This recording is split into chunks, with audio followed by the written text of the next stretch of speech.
Right now, while you're watching this video, 5 invisible forces are determining whether you can afford your morning coffee, whether you'll have a job next month, and whether your savings will buy the same things next year. Most people have no idea these forces even exist, but by the end of this video, you'll see the world completely different.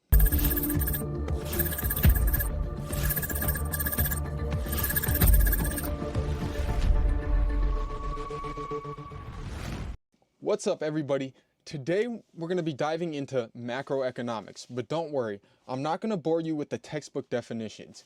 Instead, I'm going to show you exactly how these 5 economic forces are shaping your life on a daily basis.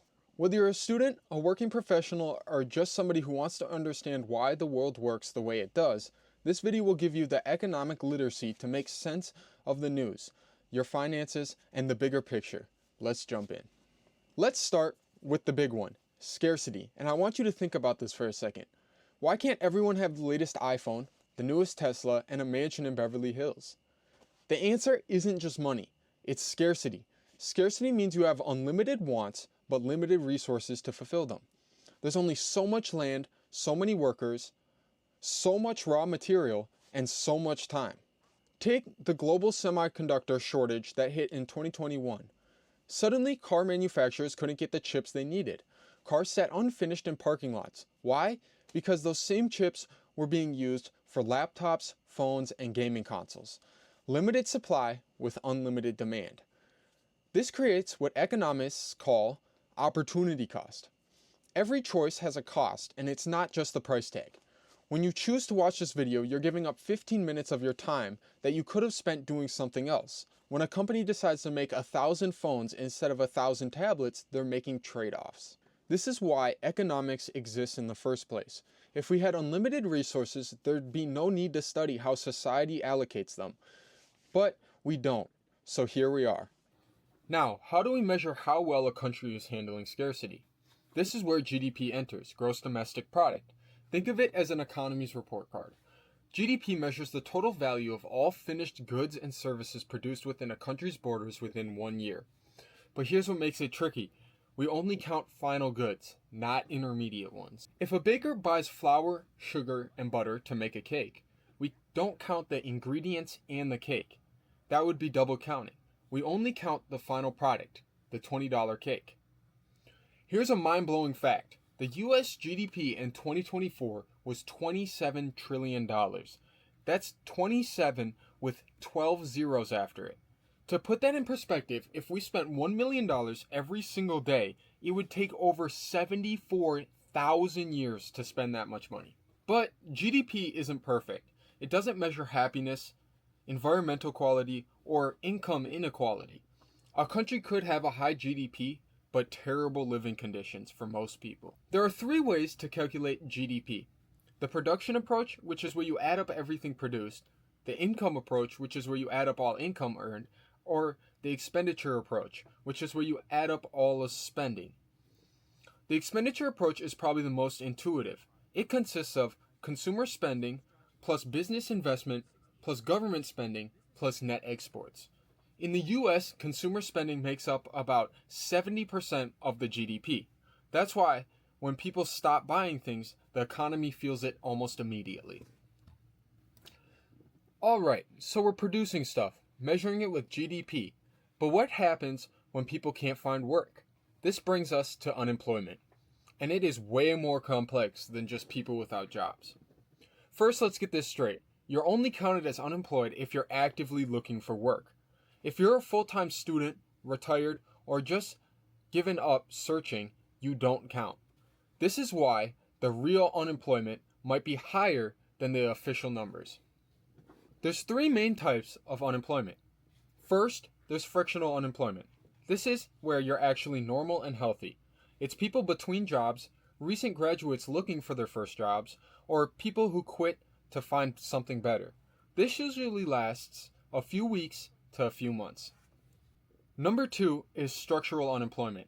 This is the tough one. It happens when people's skills don't match available jobs.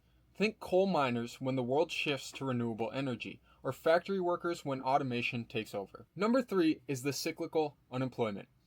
This rises and falls within the business cycles. During recessions, companies lay people off, and during booms, they hire.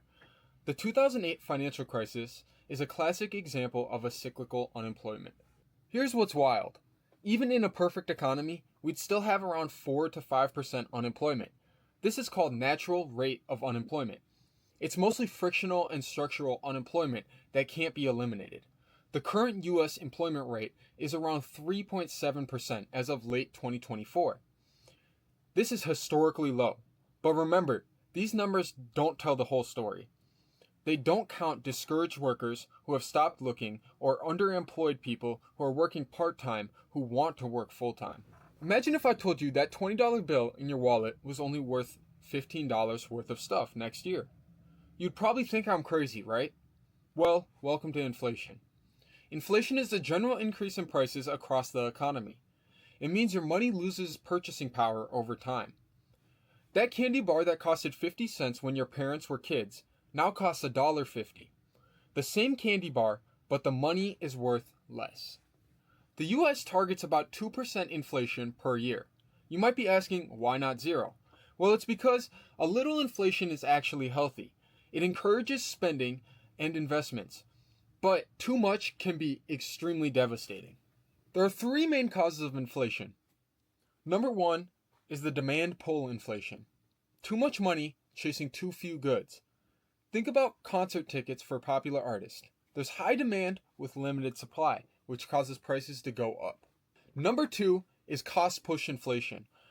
When the cost of making things goes up, businesses pass those costs to consumers. Remember when oil prices spiked? Everything got more expensive because transportation costs increased. Number three is built-in inflation. This is psychological.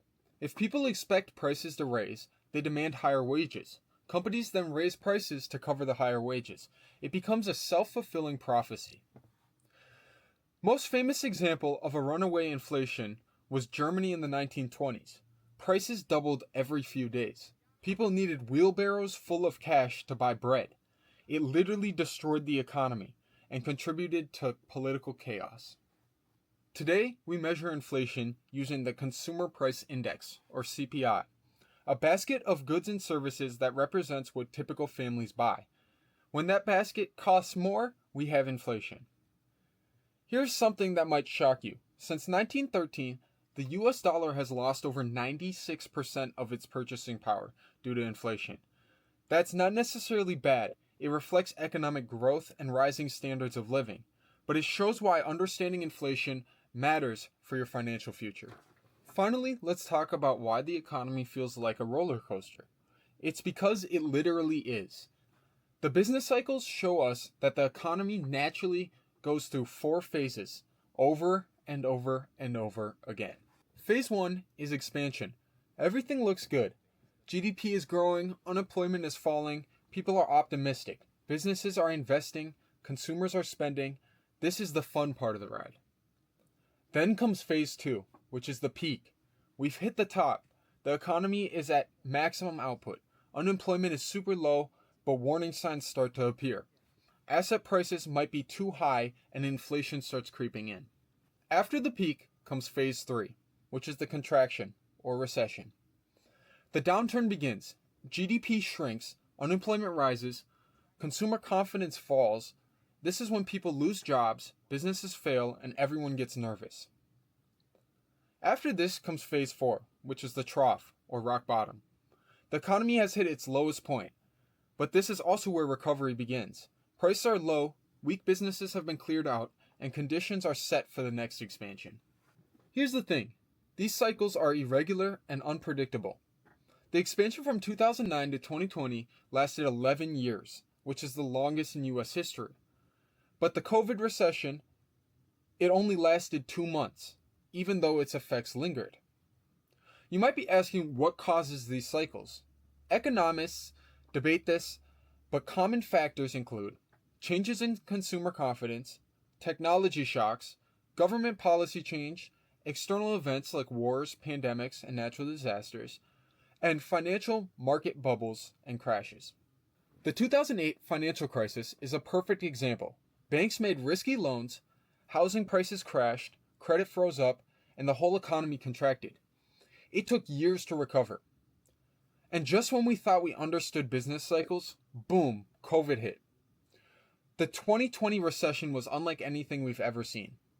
It was caused by a global pandemic and not traditional economic factors. It showed that black swan events can still throw all of our models out the window. Right now, as of 2025, we're seeing this play out in real time. Post-COVID recovery is creating labor shortages, meaning unemployment is low. Supply chain issues are creating scarcity in some goods. Inflation concerns as the economy starts to heat up. GDP is growing but at an uncertain pace. And economists are debating which phase of the business cycle we're in at the moment. Here's the bottom line. These 5 factors, scarcity, GDP, unemployment, inflation, and business cycles, are constantly shaping your life. Understanding them doesn't just make you smarter, it helps you make better decisions. When you see news about interest rates changing, you'll know the effects it has on business cycles. When you hear about inflation, you'll understand what it means for your savings.